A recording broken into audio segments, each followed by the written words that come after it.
यहाँ पर हम देख रहे हैं कि राष्ट्रीय सुपर कंप्यूटिंग मिशन प्रमुख सुपर कंप्यूटर है संबंधित संस्थान परम कामरूप जो है आईआईटी गुवाहाटी में है, और परम अनंत आईआईटी गांधीनगर में है, परम पोरुल आईआईटी तिरुचिरापल्ली में है, और परम प्रवेगा आईआईएससी बेंगलुरु में है, परम गंगा आईआईटी रुड़की में है, परम शिवाय आईआईटी बीएचयू में है, परम शक्ति आईआईटी खड़गपुर में है, परम ब्रह्मा आईआईएसईआर पुणे में है, परम युक्ति आईजेएनसीएसआर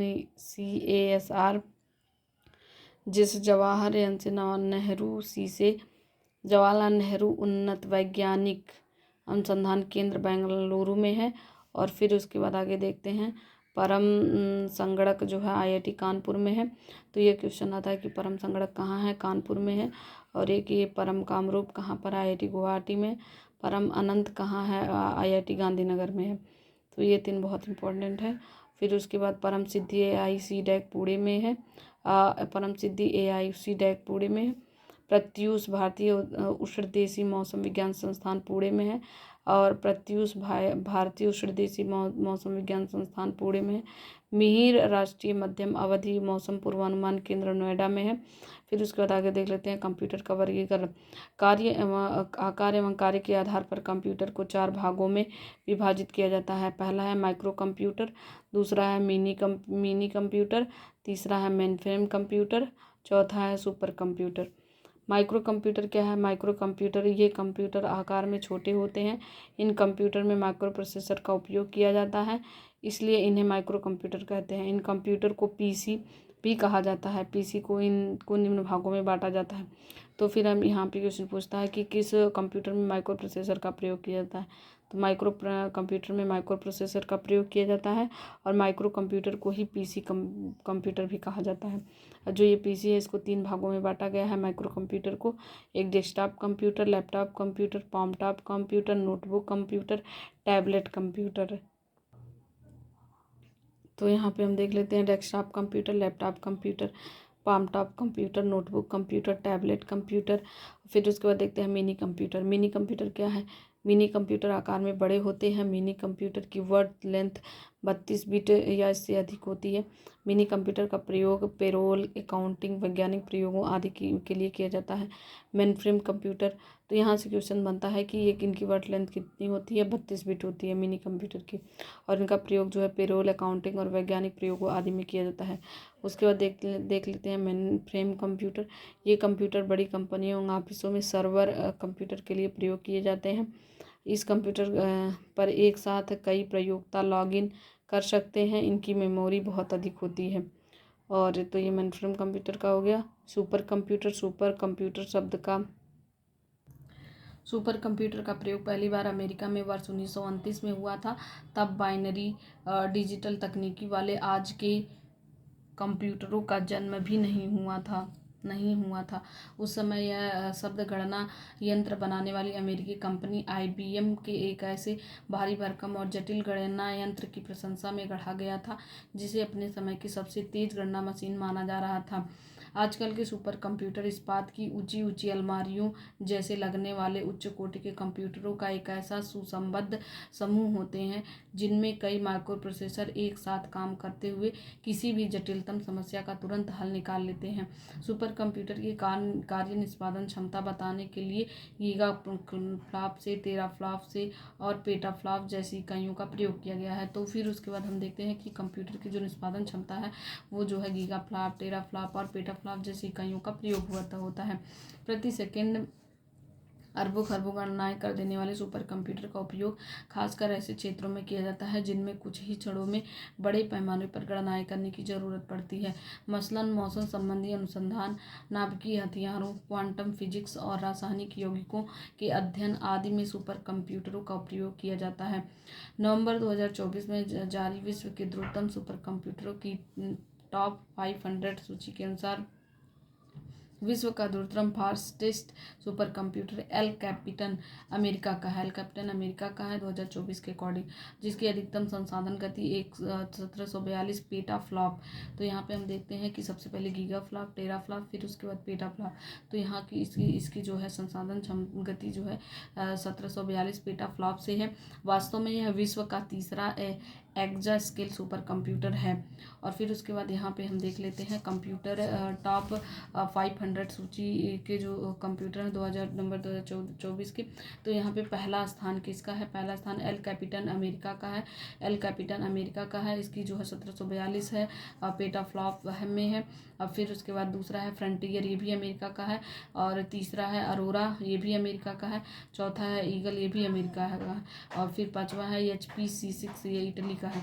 तो फिर हम देखते हैं टॉप 5 में जो है, इस टॉप 5 में 1 2 3 4 4 स्थान तक तो अमेरिका का है और 5वां स्थान इटली का है। तो फिर हम देखते हैं एल कैपिटन अमेरिका का है, और फिर फ्रंटियर भी अमेरिका का है, तीसरा अरोरा भी अमेरिका का है, चौथा स्थान ईगल का अमेरिका का है, HP-C6 ये जो इटली का है। फिर कंप्यूटर के प्रमुख भाग कौन कौन से हैं? कंप्यूटर के प्रमुख भाग कौन कौन से हैं? तो फिर हमें यहाँ देखते हैं कंप्यूटर सिस्टम की प्रमुख 4 इकाइयाँ होती हैं। पहला है इसके 4 भाग। कंप्यूटर के कितने भाग होते हैं अगर आए तो 4 भाग, 1 2 3 4 4 भाग होते हैं। पहला है central processing unit, CPU। Central processing unit इसका फुल फॉर्म आता है, क्या होगा? Central processing unit. और मेमोरी यूनिट का मेमोरी यूनिट, मेमोरी यूनिट का मेमोरी यूनिट। और फिर input unit, memory unit, input unit, output unit. तो कंप्यूटर के कुल 4 भाग होते हैं, central processing unit, memory unit, input unit और आउटपुट यूनिट। फिर कंप्यूटर की पीढ़ियाँ। कंप्यूटर के इलेक्ट्रॉनिक उपकरणों के आधार पर कंप्यूटर की पीढ़ियों को 5 प्रमुख श्रेणियों में वर्गीकृत किया गया है। तो ये पूछता है क्वेश्चन, कंप्यूटर की कितनी पीढ़ियों को कितनी पीढ़ियों में वर्गीकृत किया गया है? तो 5 प्रमुख पीढ़ियों में वर्गीकृत किया गया है। आइए हम देखते हैं कि ये 5 पीढ़ियाँ कौन कौन सी हैं और इसके बारे में इम्पॉर्टेंट जानकारियाँ लेते हैं। फिर उसके बाद जो है यहाँ देख लेते हैं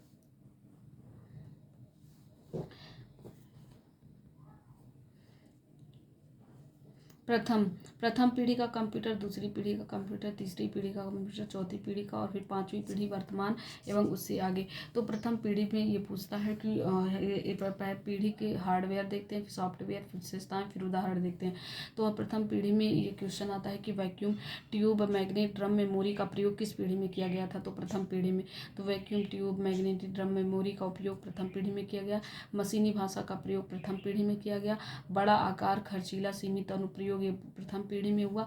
और इसका उदाहरण ENIAC प्रथम पीढ़ी का है, ENIAC प्रथम पीढ़ी का है। और EDSAC प्रथम पीढ़ी का है। ENIAC प्रथम पीढ़ी का है, EDSAC प्रथम पीढ़ी का है। Electronic relay storage, automatic calculator. और फिर उसके बाद UNIVAC, universal automatic computer, universal automatic और कंप्यूटर, यूनिवर्सल ऑटोमेटिक और कंप्यूटर। तो ये जो ENIAC, यूनिएक और EDSAC ये जो है प्रथम पीढ़ी के कंप्यूटर हैं। फिर उसके बाद आ जाते हैं दूसरी पीढ़ी में। वैक्यूम ट्यूब की जगह ट्रांजिस्टर का प्रयोग किया जाने लगा। मेमोरी के लिए मैग्नेटिक कोर का प्रयोग, मैग्नेटिक टेप और डिस्क का प्रयोग। तो फिर ये क्वेश्चन आता है कि ट्रांजिस्टर का प्रयोग द्वितीय पीढ़ी के कंप्यूटर में किया गया। ट्रांजिस्टर का प्रयोग द्वितीय पीढ़ी के कंप्यूटर में किया गया। मेमोरी के लिए मैग्नेटिक कोर का प्रयोग द्वितीय पीढ़ी के कंप्यूटर में, मैग्नेटिक टेप डिस्क का प्रयोग द्वितीय पीढ़ी के कंप्यूटर में किया गया। असेंबली भाषा फोर्ट्रान और कोबोल का प्रयोग द्वितीय पीढ़ी के कंप्यूटर में किया गया। असेंबली भाषा फोर्ट्रान और कोबोल का प्रयोग द्वितीय पीढ़ी के कंप्यूटर में किया गया। और ये आकार में छोटे होते थे, संग्रहण क्षमता और गति काफ़ी अधिक होती थी। और IBM जो है IBM 1620 ये द्वितीय पीढ़ी के कंप्यूटर है। IBM 1794 ये द्वितीय पीढ़ी के कंप्यूटर है। यूनिवैक प्रथम पीढ़ी का कंप्यूटर है, लेकिन यूनिवैक 1108 जो है द्वितीय पीढ़ी का कंप्यूटर है। फिर उसके बाद जो है हम तीसरी पीढ़ी के कंप्यूटर को देख लेते हैं। तीसरी पीढ़ी का इंटीग्रेटेड सर्किट IC का प्रयोग किस पीढ़ी के कंप्यूटर में किया गया? तीसरी पीढ़ी के कंप्यूटर में किया गया। इंटीग्रेटेड सर्किट का प्रयोग किया गया तीसरी पीढ़ी के कंप्यूटर में। इसमें OS ऑपरेटिंग सिस्टम का प्रयोग, हाई लेवल लैंग्वेज और बेसिक का प्रयोग BASIC का बेसिस का प्रयोग। तो यहाँ पे देख लेते हैं इंटीग्रेटेड सर्किट तृतीय पीढ़ी के कंप्यूटर में किया गया। OS ऑपरेटिंग सिस्टम का प्रयोग तृतीय पीढ़ी के कंप्यूटर में किया गया। हाई लेवल लैंग्वेज और बेसिक का प्रयोग तृतीय पीढ़ी के कंप्यूटर में किया गया। फिर ये आकार में बहुत छोटा आकार होता था। डॉक्यूमेंटेशन तथा प्रोसेसिंग में इनका उपयोग किया जाता है। तो जो मिनी कंप्यूटर होते हैं वो तृतीय पीढ़ी के कंप्यूटर हैं। जो मिनी कंप्यूटर है वो तीसरी पीढ़ी के कंप्यूटर हैं। फिर उसके बाद चौथी पीढ़ी के कंप्यूटर देख लेते हैं। तो चौथी पीढ़ी का very large scale integrated circuit का प्रयोग होता है। जो चौथी पीढ़ी के कंप्यूटर है इसमें बहुत बड़े स्केल के जो इंटीग्रेटेड सर्किट हैं उनका प्रयोग किया जाता है। और माइक्रो प्रोसेसर सेमीकंडक्टर पदार्थ की मेमोरी होती है। तो माइक्रो प्रोसेसर का प्रयोग जो है चौथी पीढ़ी के कंप्यूटर में किया गया। और सेमीकंडक्टर पदार्थ की मेमोरी का भी प्रयोग चौथी पीढ़ी के कंप्यूटर में किया गया। और स्प्रेड सॉफ्टवेयर, इसमें जो सॉफ्टवेयर होता था स्प्रेडशीट सॉफ्टवेयर चौथी पीढ़ी के कंप्यूटर में है। डेटाबेस सॉफ्टवेयर चौथी पीढ़ी के कंप्यूटर में है। ग्राफिकल यूजर इंटरफेस ये चौथी पीढ़ी का है। फिर उसके बाद इसकी तेज गति और कम मूल्य होता था। माइक्रो कंप्यूटर जो है चतुर्थ पीढ़ी के कंप्यूटर है। फिर उसके माइक्रो कंप्यूटर चतुर्थ पीढ़ी के कंप्यूटर है। फिर उसके बाद हम आगे देखते हैं पांचवी पीढ़ी वर्तमान एवं उससे आगे का देखते हैं। मल्टीमीडिया जो है पांचवी पीढ़ी के कंप्यूटर है। इंटरनेट जो वर्तमान में है मल्टीमीडिया इंटरनेट हो गया, ऑप्टिकल डिस्क हो गया, पांचवी पीढ़ी के कंप्यूटर। समांतर प्रोसेसिंग हार्डवेयर ये पांचवी पीढ़ी के कंप्यूटर है। और इंटरनेट इसका जो सॉफ्टवेयर है इंटरनेट है, मल्टीमीडिया है, कृत्रिम बौद्धिकता है, आर्टिफिशियल इंटेलिजेंस ये जो है पांचवी पीढ़ी के कंप्यूटर है। सॉफ्टवेयर सभी high level language high level भाषाओं जैसे कि सी हो, C++ हो, ये पांचवी पीढ़ी के कंप्यूटर है। सी पांचवी पीढ़ी का कंप्यूटर है। C++ भी पांचवी पीढ़ी का कंप्यूटर है। जावा.NET का प्रयोग भी पांचवी पीढ़ी के कंप्यूटर में किया गया। और ये अत्यंत छोटी होती थी, तीव्र गति, उपयोग में आसान बहुआयामी, ध्वनि दृश्य एवं टेक्स्ट के अनुप्रयोग होते हैं जैसे कि मोबाइल। फिर नोटबुक नोटबुक जो है पांचवी पीढ़ी के कंप्यूटर है। पामटॉप सुपर कंप्यूटर जो पांचवी पीढ़ी के कंप्यूटर है। नोटबुक पांचवी पीढ़ी के कंप्यूटर है। पामटॉप सुपर कंप्यूटर पांचवी पीढ़ी के कंप्यूटर हैं। फिर उसके बाद हम आगे देखते हैं कंप्यूटर के जो चार भाग हैं central processing unit, memory unit, input unit और आउटपुट यूनिट, इनके बारे में हम देख लेते हैं। जो सेंट्रल प्रोसेसिंग यूनिट है CPU का फुल फॉर्म पूछता है सेंट्रल प्रोसेसिंग यूनिट, तो इसके बारे में देख लेते हैं। सिस्टम यूनिट में CPU एक मुख्य हार्डवेयर होता है। इसे कंप्यूटर का दिमाग भी कहा जाता है। CPU के दो भाग होते हैं। तो क्वेश्चन आ सकता है, सबसे पहला क्वेश्चन इसमें ये बनता है कि CPU का फुल फॉर्म क्या है। तो CPU का है सेंट्रल प्रोसेसिंग यूनिट। और फिर ये क्वेश्चन दूसरा बनता है कंप्यूटर का दिमाग किसे कहते हैं, तो सेंट्रल प्रोसेसिंग यूनिट को कहते हैं। इसके दो भाग कौन कौन से हैं कंप्यूटर CPU के, पहला कंट्रोल यूनिट CU और दूसरा अर्थमेटिक एवं लॉजिक यूनिट ALU। अर्थमेटिक एवं लॉजिक यूनिट ALU, CU और ALU, कंट्रोल यूनिट और अर्थमेटिक एवं लॉजिक यूनिट। फिर दूसरा आ जाते हैं कि दूसरा भाग है मेमोरी यूनिट। मेमोरी यूनिट में देखते हैं स्मृति या मेमोरी कंप्यूटर का वह भाग है जिसके द्वारा सूचनाओं एवं दोषों के भंडारण एवं पुनरुद्धार, स्टोरेज एवं रिट्रीवल ऑफ डाटा इंस्ट्रक्शन का कार्य किया जाता है। सामान्यतः कंप्यूटर में 3 प्रकार की मेमोरी होती है। तो फिर हम मेमोरी के बारे में जान लेते हैं कि मेमोरी कितने प्रकार की होती है। तो मेमोरी जो है कंप्यूटर में 3 प्रकार की होती है। एक आंतरिक प्रोसेसर में इंटरनल प्रोसेसर मेमोरी, और दूसरा आंतरिक स्मृति इंटरनल मेमोरी, और तीसरा है बाह्य स्मृति एक्सटर्नल मेमोरी। एक्सटर्नल मेमोरी और इंटरनल प्रोसेसर मेमोरी। और फिर उसके बाद हम मेमोरी के बारे में थोड़ा सा और जान लेते हैं। मेमोरी की क्षमता को जो है बाइट कहा जाता है। तो ये क्वेश्चन बन सकता है कि मेमोरी की क्षमता को क्या कहा जाता है, बाइट कहा जाता है। मेगाबाइट, किलोबाइट, गीगाबाइट या टेराबाइट में मापा जाता है। तो ये कभी क्रोनोलॉजी ऑर्डर में लगाने के लिए भी आ सकता है। सबसे पहले बाइट, फिर सबसे पहले बिट, फिर उसके बाद बाइट के बाद मेगाबाइट के बाद किलोबाइट के बाद गीगाबाइट के बाद टेराबाइट। तो फिर ये देख लेते हैं। फिर उसके बाद आगे देखते हैं। और आंतरिक प्रोसेसर मेमोरी जो यहाँ पे है, पहली जो 3 प्रकार की मेमोरियाँ हैं, तो इसमें पहली मेमोरी आंतरिक प्रोसेसर मेमोरी है। इसको देख लेते हैं क्या है इसके बारे में। यह उच्च गति वाले रजिस्टर हाई स्पीड रजिस्टर और उच्च गति वाले buffer memory high speed buffer memory या कैश का समूह है। यह प्रोसेसर के लिए आंतरिक इंटरनल होती है और अस्थायी स्थानों टेम्परेरी लोकेशन के रूप में प्रयोग की जाती है। यहाँ वास्तविक प्रोसेसिंग एक्चुअल प्रोसेसिंग होती है। तो फिर हम यहाँ देखते हैं कि आंतरिक प्रोसेसर मेमोरी में एक वास्तविक प्रोसेसिंग होती है और ये टेम्परेरी होती है, अस्थायी होती है। फिर उसके बाद देखते हैं रजिस्टर क्या है। यह CPU पर उपलब्ध एक संग्रहण युक्ति है। इसमें संग्रहित डाटा तक अन्यत्र उपलब्ध भंडारण युक्तियों की तुलना में अधिक तेजी से पहुंचाया जा सकता है। प्रोसेसर रजिस्टर मेमोरी पदानुक्रम के शीर्ष टॉप पर है और CPU के लिए डेटा तक पहुंचने का सबसे तेज़ तरीका प्रदान करता है। तो जो ये रजिस्टर हैं वो क्या करते हैं कि जो है CPU के लिए डेटा तक पहुंचने का सबसे तेज़ फास्टेस्ट तरीका प्रदान करते हैं ये। फिर उसके बाद कैश मेमोरी देख लेते हैं। कैश मेमोरी क्या है, कैश मेमोरी को देख लेते हैं। यह एक छोटी उच्च गति वाली बफर मेमोरी है जिसका उपयोग प्रोसेसिंग के दौरान निर्देशों इंस्ट्रक्शन को अस्थायी रूप से रखने के लिए किया जाता है। आमतौर पर कंप्यूटर का CPU कैश मेमोरी का प्रयोग करता है। तो फिर क्वेश्चन ये बन सकता है कि कैश मेमोरी का प्रयोग कौन करता है, तो CPU करता है, जहाँ यह मुख्य मेन मेमोरी की सामग्री को रखता है या बफर करता है, क्योंकि CPU मुख्य मेमोरी की तुलना में अधिक तीव्र से संचालित होता है। स्पष्ट है कि CPU की प्रतीक्षा समय वेटिंग टाइम को कम करने के लिए कैश मेमोरी का प्रयोग किया जाता है। तो फिर ये क्वेश्चन बनता है कि कैश मेमोरी का प्रयोग क्यों किया जाता है। CPU की प्रतीक्षा समय को कम करने के लिए कैश मेमोरी का प्रयोग किया जाता है। फिर नेक्स्ट क्वेश्चन देखते हैं, आंतरिक स्मृति या प्राइमरी मेमोरी क्या है। एक कंप्यूटर की आंतरिक स्मृति उसके मदरबोर्ड में चिप्स के रूप में पाई जाती है। तो ये क्वेश्चन बन सकता है कि जो आंतरिक स्मृति जो तीसरी वाली मेमोरी यूनिट की जो मेमोरी यूनिट का जो दूसरा प्रकार है आंतरिक स्मृति मेमोरी, इसे जो है प्राइमरी मेमोरी भी कहते हैं। ये प्राइमरी मेमोरी एक कंप्यूटर के आंतरिक स्मृति उसके मदरबोर्ड चिप्स के रूप में पाई जाती है। तो आंतरिक मेमोरी प्राइमरी मेमोरी जो होती है वो उसके मदरबोर्ड में चिप्स के रूप में पाई जाती है। आंतरिक मेमोरी को प्राथमिक स्मृति या मुख्य स्मृति मेन मेमोरी के नाम से भी जाना जाता है। मेन मेमोरी के नाम से किसको जाना जाता है, आंतरिक स्मृति मेमोरी को।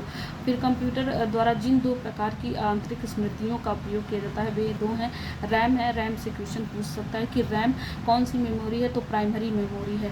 आंतरिक स्मृति या प्राइमरी मेमोरी है रैम। आंतरिक प्रोसेसर मेमोरी नहीं है, आंतरिक स्मृति या प्राइमरी मेमोरी में आता है रैम।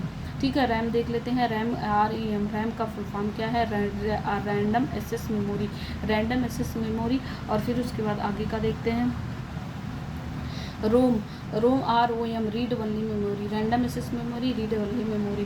फिर रैम क्या है, रैम के बारे में थोड़ी सी जानकारी ले लेते हैं। रैंडम एक्सेस मेमोरी, रैम या रैंडम एक्सेस मेमोरी को कंप्यूटर की प्रमुख मेमोरी कहा जाता है। कंप्यूटर की प्रमुख मेमोरी किसे कहा जाता है, रैम को कहा जाता है, रैंडम एक्सेस मेमोरी को कहा जाता है। फिर जिन प्रोग्रामों और सूचनाओं की प्रोसेसिंग का कार्य कंप्यूटर कर रहा होता है उन्हें कंप्यूटर की स्मृति में धारण करने के लिए रैम का उपयोग किया जाता है। जो कंप्यूटर की स्मृति में धारण करना होता है तो उसके लिए रैम का उपयोग किया जाता है।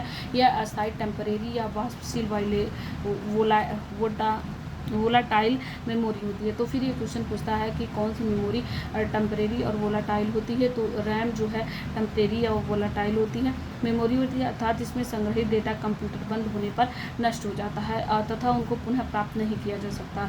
तो फिर ऐसा पूछता है कि कौन टेम्परेरी होती है, अस्थायी होती है, तो रैम अस्थायी होती है और वोलाटाइल होती है, अर्थात इसमें कोई भी डेटा कंप्यूटर में बंद संग्रहित डेटा जो है कंप्यूटर को अगर बंद कर देते हैं तो फिर वो नष्ट हो जाता है और उसे पुनः प्राप्त नहीं किया जा सकता है। फिर रोम जो देख लेते हैं, रोम रीड ओनली मेमोरी को देख लेते हैं। ये क्या है, रोम का पूरा नाम रीड ओनली मेमोरी है। ये फुल फॉर्म पूछता है, रोम रीड ओनली मेमोरी है। जैसा कि नाम से ही स्पष्ट है कि मेमोरी में भंडारित डेटा या अनुदेश को सिर्फ पढ़ा जा सकता है, इसे न तो वहाँ से हटाया जा सकता है, न ही किसी अन्य सूचना या डाटा को वहाँ भंडारित किया जा सकता है।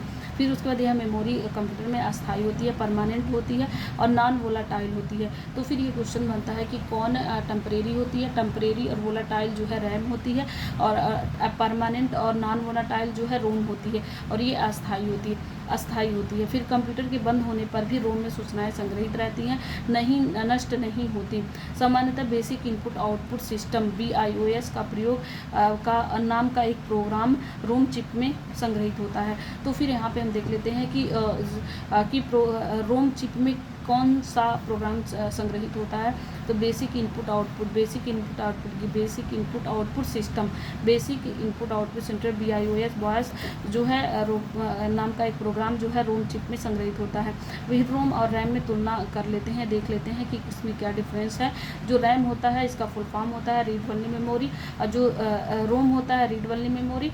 सबसे पहले यहाँ रैम का है रैंडम एक्सेस मेमोरी, और फिर उसके बाद रैम जो है ये सूचना को अस्थायी रूप से संग्रहित करता है, यह अस्थायी होती है। रैम जो है अस्थायी होती है, और फिर विद्युत आपूर्ति बंद होने के पश्चात यहाँ पे सूचना जो है विद्यमान नहीं रहती है।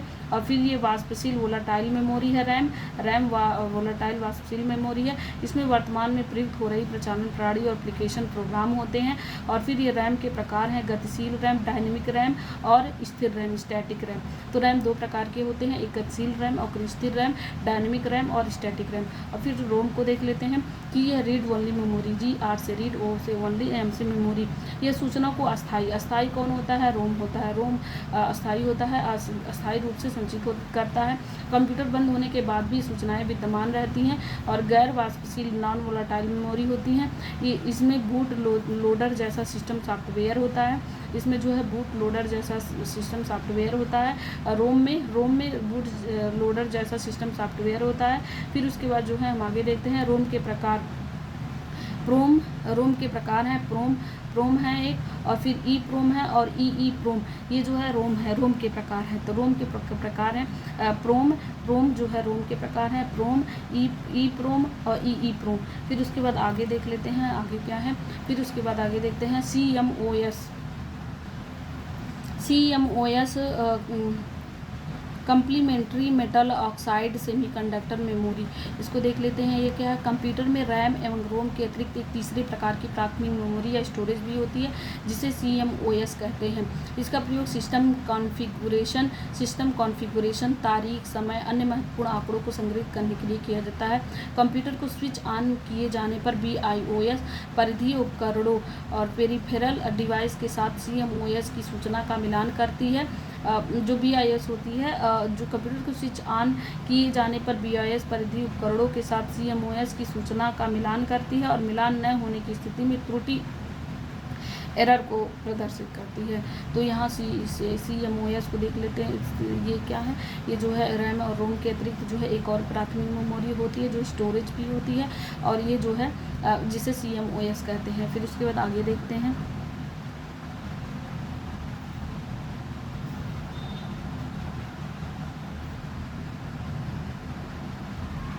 यहाँ पे देख लेते हैं बाह्य स्मृति या सेकेंडरी मेमोरी।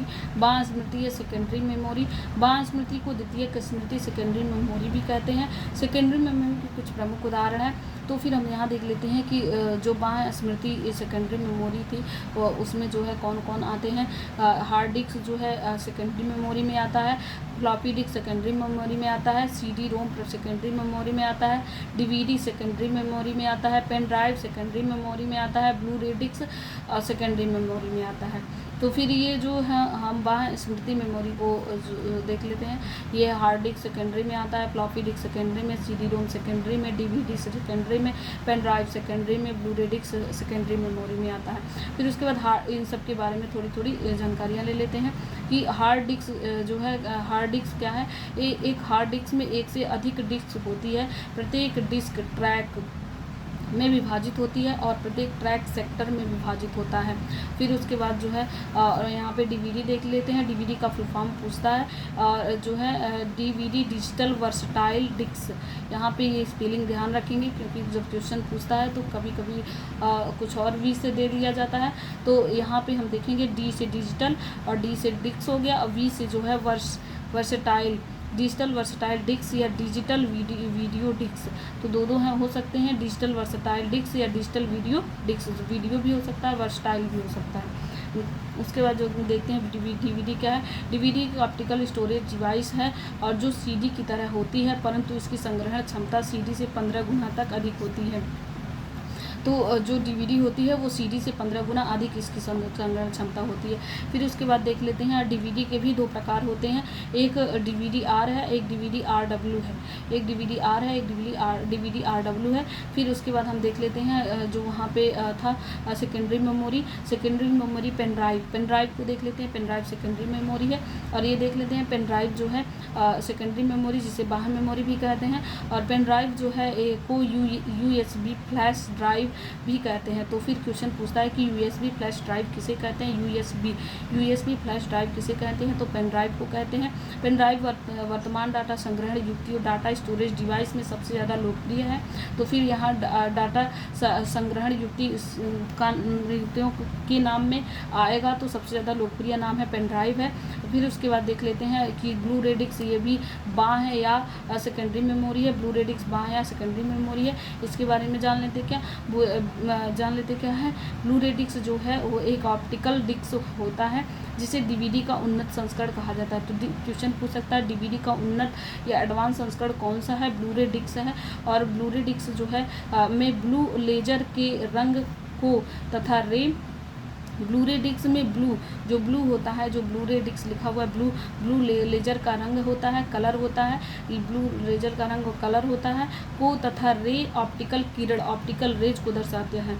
ब्लू जो है लेजर का कलर लेजर के रंग का तथा रे ऑप्टिकल किरण को प्रदर्शित करता है। फिर उसके बाद हम इनपुट यूनिट देख लेते हैं। इनपुट यूनिट क्या है, जिन युक्तियों का प्रयोग डेटा और निर्देशों को कंप्यूटर में प्रविष्ट करने के लिए किया जाता है वे सभी युक्तियाँ आगम अथवा इनपुट युक्तियाँ कहलाती हैं। कुछ प्रमुख इनपुट युक्तियाँ हैं। तो फिर हम यहाँ देखते हैं कि इनपुट युक्तियों को जो है आगम भी कहते हैं, आगम युक्तियाँ भी कहते हैं। और जो जिन युक्तियों का प्रयोग हम डेटा और निर्देशों को कंप्यूटर में प्रविष्ट कराने के लिए किया जाता है उन्हीं युक्तियों को जो है इनपुट यूनिट कहते हैं। तो कौन से इनपुट यूनिट है, कीबोर्ड इनपुट यूनिट है, माउस इनपुट यूनिट है, स्कैनर इनपुट यूनिट है, ट्रैक बॉल इनपुट यूनिट है, लाइट पेन इनपुट यूनिट है। तो फिर हम यहाँ देख लेते हैं कि कीबोर्ड इनपुट है, माउस इनपुट है, scanner input, track ball input, light pen input unit है। फिर उसके बाद हम आउटपुट यूनिट देख लेते हैं। आउटपुट युक्तियों